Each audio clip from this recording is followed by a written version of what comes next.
Idaho Matters podcast is brought to you by St. Luke's On-Demand Virtual Care, which allows patients to see a provider from their home using a computer or smartphone with on-demand care for common ailments, such as a cough, sore throat, or a sinus issue.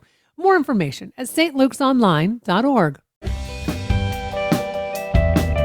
Idaho is a big state, and it covers a lot of territory.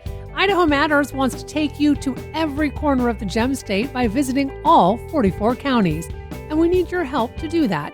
Email us your story ideas at idahomatters@boisestate.edu for our new series we're calling Idaho 44. And be sure to join us each weekday at noon and 8 on Idaho Matters and travel the state with us.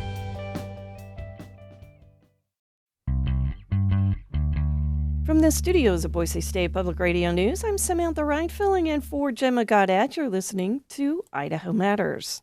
If you're interested in hiking, or how a changing climate is changing our public lands, or finding ways to deal with grief or racial segregation or the Underground Railroad, or the power of friendship or mother and son relationships, well, it's all in one podcast, and we've got it for you. It's called Common Land. And you may remember season 1, where producer Matt Podolsky took a deep dive into the Morley-Nelson Snake River Birds of Prey National Conservation Area, looking at everything from ecology to conservation to the raptors that call it home. And for season 2, Podolsky, who is an avid hiker and who spent a lot of time on Idaho's trails, teamed up with his mom to set out to hike the length of the entire Appalachian Trail. And he's here for a little bit today to take us on the trail. Hi, Matt. How are you? I'm fantastic. How did you get the idea to hike the Appalachian Trail with your mom? Well, that story begins back in 2013. So in 2013, my father had recently passed, and my mom and I were sort of, we were looking for something to help get us past that loss. And both of us, growing up, like our whole family had spent a lot of time in the outdoors, and we had done some short backpacking trips. But I was really interested in the idea of doing a longer trip. And it turns out my mom had also been sort of thinking about it, like, separately. And, we started this conversation. And that first long hike we did was the Long Trail in Vermont, which is about 275 miles end to end. It goes from the southern border to the northern border in the state. So it takes about, 3 or 4 weeks to complete. So we did that hike, and it was an amazing, transformative experience. And, we sort of finished it. And I think both my mom and I were thinking, like, we could do a longer hike. We could hike the whole Appalachian Trail. And the Long Trail actually overlaps the Appalachian Trail for 100 miles in the southern part of the state. So we had actually done 100 miles of the Appalachian Trail. We had a pretty good sense of what it would take, or at least we thought we did. And it was just something that was in the back of our minds for a long time. And we actually started planning a through hike of the Appalachian Trail in 2020. We had the hike all planned out, and we were ready to go, and we had to cancel it due to COVID. I think, like 2 weeks or less from our start date in 2020. So it got pushed forward. And we eventually found the time to set out and make our attempt at a through hike of the Appalachian Trail in 2022. Wow. Okay, before we get too far, I think if we play a little bit from the first episode of the season, it'll give us a real picture of what you're talking about. So I want to play a little bit from Common Land. I think I'm just going to feel like I'm forgetting something until we're like a couple days in. I think you're right, because I'm certainly feeling that way. Yeah. I'm Matt Podolsky. Back in the spring of 2022, I set out with my mom, Candy, to hike the entire length of the Appalachian Trail. Pack feels pretty good. Yeah. How's yours feel? It feels fine. Yeah. I guess we're in trouble if it doesn't feel good and we haven't even hiked it a single mile. That wouldn't be good. My mom and I had just been dropped off at Amicalola Falls State Park in Georgia. This is where many Appalachian Trail thru hikers begin their journey. We were nervous, walking through the parking lot, searching for the registration center. AT hiker registration? That way? I know. Huh. Well, let's go. I guess we can now. ask, yeah. Yeah. This is where we register. Shelter 2 on the opposite side of the playground. Okay. All right. Thank you. Okay. The AT, as people call it, is managed by the Appalachian Trail Conservancy. They maintain a thru hiker registry, and all thru hikers are strongly encouraged to sign in before starting the hike. It's a little bureaucratic, but also a literal rite of passage. All right. Here we go. Yeah. 27. 27.6? That's pretty good. That's okay. Yeah. It's also a tradition to weigh one's pack as a part of the registration process. A lightweight pack is crucial for such a long hike, and my mom and I had carefully selected each item we brought with us. Yours is much heavier. Okay, let's try it. It's not so bad. 27, almost 28. All right. I'll call it 28. Although many Appalachian Trail thru hikers begin their journey from this exact spot, the trail itself begins at the summit of Springer Mountain. My mom and I snapped a quick photo under the famous stone archway that marks the start of the approach trail, the trail that takes you to the beginning of the trail. And we began our long walk.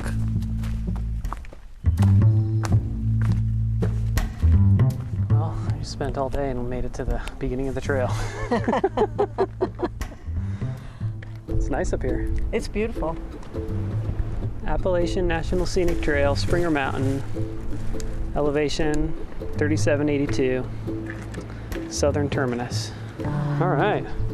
Well, that's awesome. Yeah.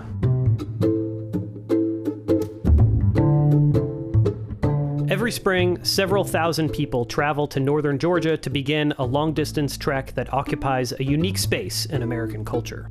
For some, walking nearly 2,200 miles from Georgia to Maine is a test of one's physical endurance. For others, it's an escape from the monotony of a desk job. It seems that I've been looking for some big, epic adventure pretty much my whole life. Many thru hikers treat their journey as a way to heal from the grief of a loss or as a treatment for depression. Doing the AT to get rid of the stress. I had a heart attack in October, had a stent put in. The trail represents something different for each person who walks it, and more than 3 million people set foot on this path each year. For me, it represented blissful calm. You're constantly surrounded by beauty. And at other times, it represented frustration, fear, discomfort, and pain. I don't ever remember experiencing slippery lichen like that. It was very stressful. But this show is about more than the thru hiker experience. It's about the connections between the trail and the people who walk along its path. And I wanted to kind of experience the pain and suffering that my people went through during the removal. It's about the ecosystems that encompass the length of this ancient mountain chain and how the trail has become their protector. I would call the Appalachian Trail corridor in general a hot spot where you're going to see multiple timber rattlesnakes. But above all else, this is a show about our complex human relationship with protected landscapes. This is Common Land. Wow, Matt, is there anything this podcast isn't about? Yeah, we try to cover all our bases here, make sure that there's something for everybody.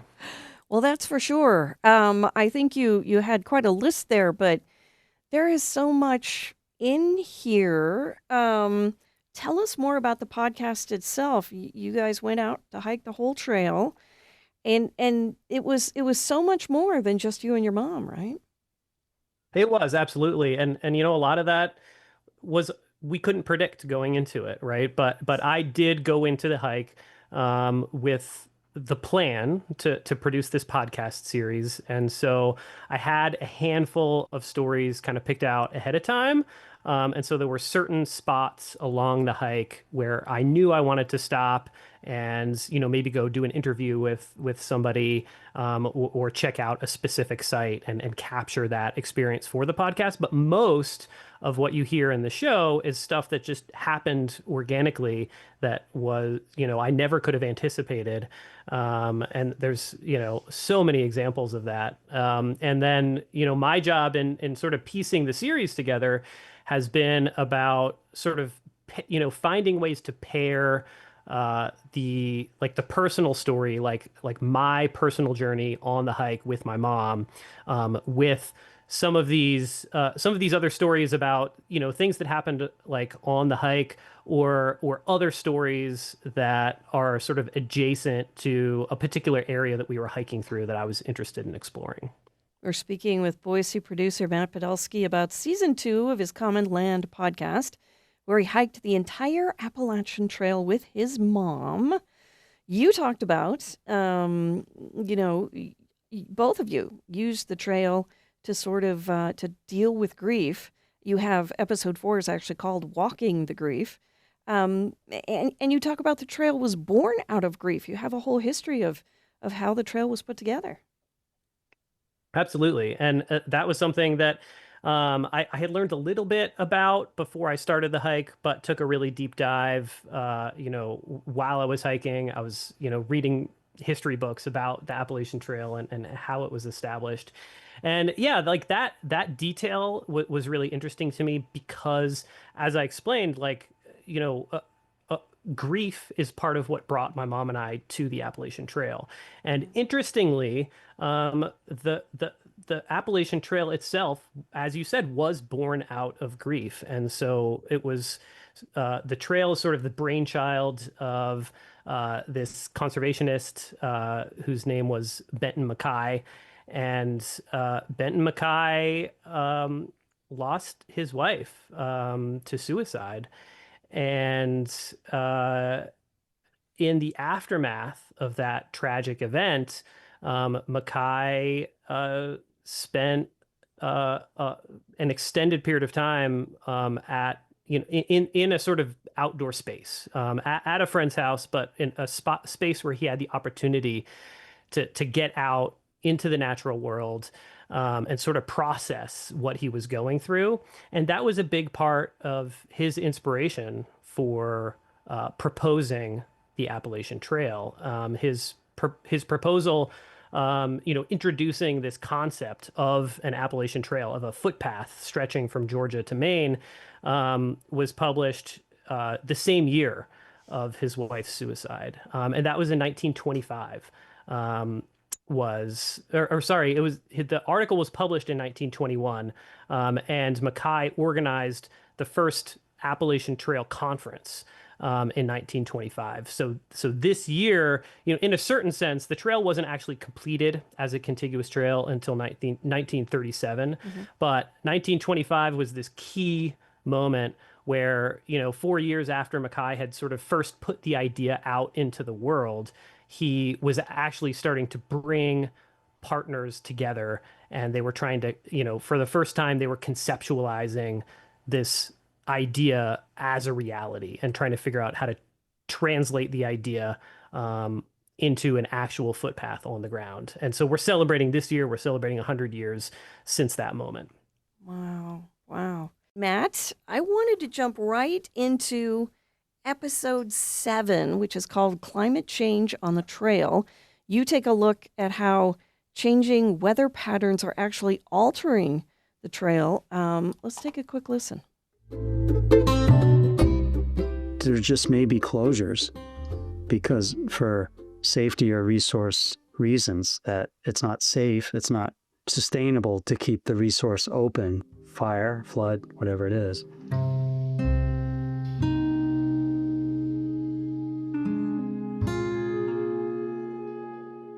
Hawk Matheny is the Vice President of Trail Management at the Appalachian Trail Conservancy. It's his job to make sure that the trail is an actual hikeable path. Up until recently, a through hike of the AT Some years are wetter, some years are drier.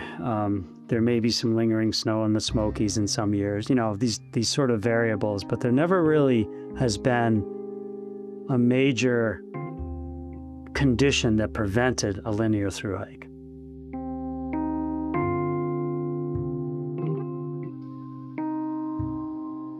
A linear through hike. This is what a lot of people, like me, are hoping to experience on the Appalachian Trail. If we think of the AT as a book, I want to read that book front to back, every word. No skipping over the boring parts or jumping to the end before reading the middle. The truth is, there have always been trail closures. Sections get rerouted for maintenance, trails erode, and trees fall down. But today's challenges are bigger. Take the Pacific Crest Trail, another epic hike that runs from the US-Mexico border to the edge of Canada. It's a continuous trail in the sense of what's on the ground, but experientially, is it a continuous trail? For the past several years, massive wildfires across the West have prevented thru-hikers on this trail from being able to complete a linear thru-hike. Hikers are instead forced to take large detours around active wildfires and/or recently burned areas. Out of safety, they're having to skip whole chapters of the book. The fire is now 0% contained, fueled by the extreme drought, and it's burning in an area where there have not been any recent fires. ABC's Alex Brachet leads us off tonight from California. Tonight, firefighters battling explosive flames along the California-Oregon border. Jackson County Search and Rescue guiding at least 60 to safety from the Pacific Crest Trail. For a long time, it felt like the Appalachian Trail was immune to these kinds of disruptions. That is, until 2023. We had major closures last year because of fire in the south, just north of the Smokies and then Virginia, with the trail closed for weeks on end. It was a mess. There was flooding in the north, fires on southern parts of the trail. Even when the trail was passable, other hazards cropped up. Smoke from fires in Canada choked the skies and forced people to pause or slow down.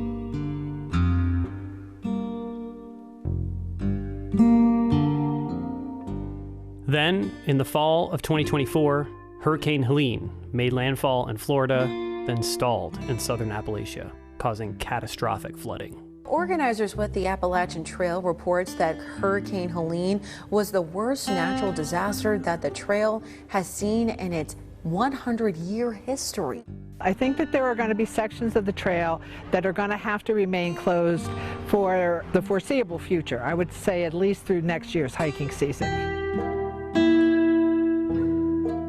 Flooded rivers washed away bridges, and downed trees crisscrossed the AT, making hundreds of miles of the trail impassable. But the communities of southern Appalachia were in crisis. Over 100 people died in North Carolina alone. Many AT hikers set aside their goals of completing the trail to aid first responders throughout the area.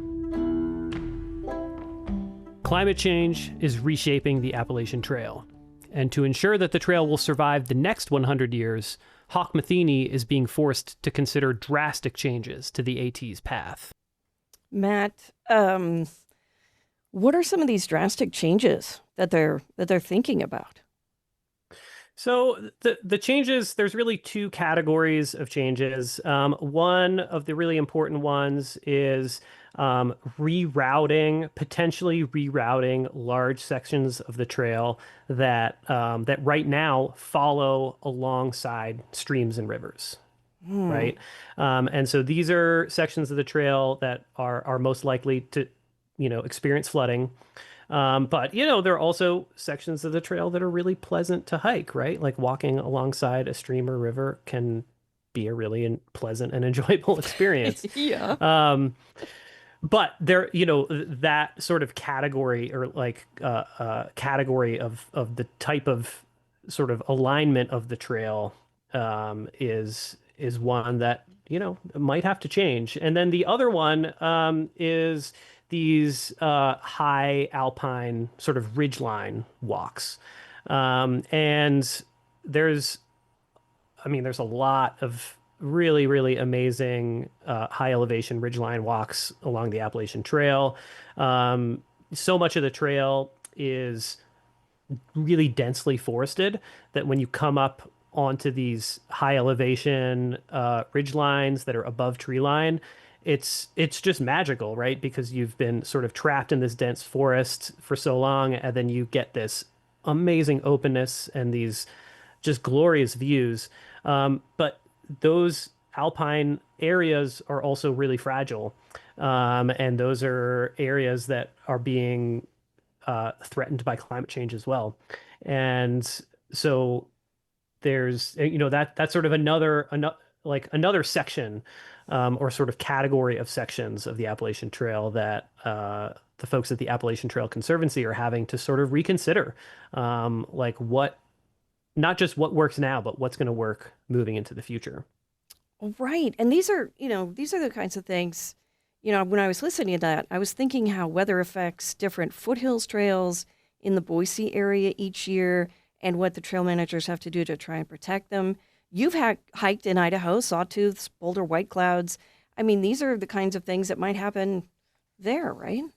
Absolutely. Absolutely. I mean, it's, folks that are involved in trail maintenance and trail building are having to think about all of these things. And a lot of the practices that have been standard for a long, long time, folks are having to sort of reconsider. And, it's dependent on, climate factors are changing the way that folks think about some of these issues. But then another component of this, which I do delve into in the podcast as well, is overcrowding, right? And so there are lots of examples on the Appalachian Trail and certainly here in Idaho as well, where you have, the biggest problem exists on those most popular trails, right? And like those are the areas that get the most attention from folks that are responsible for managing and maintaining trails. And, those trails are popular for a reason, right? These high elevation areas that have amazing views.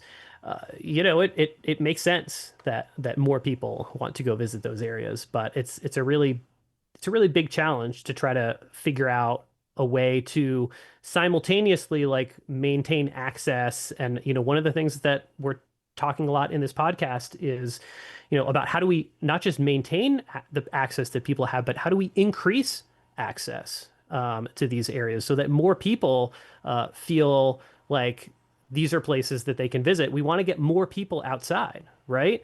And there's so many benefits to more people spending time in the outdoors. But to juxtapose that with some of these overcrowding issues and some of the sensitivities that a lot of these ecosystems and areas are having to deal with due to climate change is really tricky. So, really at its heart, that's sort of what this podcast is all about, is about that balancing act between access, like recreational access, and land protection. That's true. Okay. We're speaking with Boise producer Matt Podolsky about season 2 of his Common Land podcast, where he hiked the entire Appalachian Trail with his mom. What's next in the podcast, Matt? Oh, so we have released 7 of 12 episodes. Ooh. So there's 12 half-hour episodes in the season total. And we've got some really exciting episodes that are scheduled to be released in the coming weeks. The episode that I'm releasing this week tells the story of sort of a continuation of some of the climate change issues that we were talking about earlier. Episode 8 deals with Lyme disease, which has become a really big issue on the Appalachian Trail. And it's something that I, unfortunately, had some direct experience with. I did contract Lyme disease during my 2022 through hike. And so we sort of delve into that issue and how the spread of Lyme is connected to climate change, but also connected to all these other issues on the trail. Wow. Oh, boy. Okay. And where can people, Lyme disease, not fun. Not fun. No. Where can people hear the podcast? So anywhere podcasts are found, Apple Podcast or Spotify or anywhere else, just search for Common Land. Or you can check out our website at commonlandpodcast.com. And we've got just over a minute left. Can you tell me about, real quickly, trail names? What are they? And I have to ask about yours and your mom's, and especially how she got hers, because it's fantastic. Awesome. Yeah, trail names are one of a really fun aspect of Appalachian Trail through hiking culture. On the Appalachian Trail, nobody goes by their real name. Everybody has a trail name. You sort of figure out what your trail name is during those first few weeks or months on the trail. And usually it's like, something silly you did and like a fellow hiker kind of like points it out. A lot of these come up in conversations. A lot of them become like people's favorite foods. So my trail name was Birdman because I was carrying a parabolic microphone for podcast recording that I had strapped to the outside of my pack. So it's basically like a mini satellite dish that you can point up at the tree canopy to get high quality recordings of birdsong, which I was using for my podcast. And so that was the first thing that everybody who saw me on the trail asked me about was, what's that satellite dish attached to the outside of your pack? And so I'd explain that it was about recording bird songs. And then inevitably, like, folks, I had folks all up and down the trail, like, mimicking birdsong to me and trying to get me to, identify birds for them. Oh, gosh. And my mom's trail name was Chili Pepper Woman. And that's because before this hike, my mom had dehydrated lots and lots of vegetables to mail to us at different stages of our hike. But my mom loves spicy food. And so she had a big Ziploc bag full of dehydrated chili peppers. And she realized pretty early on that she had more hot peppers than we could reasonably eat. And so it became one of those things when we would meet a new hiker on the trail, she would, do you want a handful of dried chili peppers? So her name pretty quickly became Chili Pepper Woman. Oh, we've been speaking with Boise producer Matt Podolsky about season 2 of his Common Land podcast, where he hiked the entire Appalachian Trail with his mom. Matt, thanks so much. This has been great. Yeah, thanks to you. We're going to put some pictures and some links on our website to both seasons of Common Land, including the first one, which explored the Morley-Nelson Snake River Birds of Prey National Conservation Area. Just head to our website, boisestatepublicradio.org, after the show. You've been listening to Idaho Matters from Boise State Public Radio. I'm Gemma Gaudette.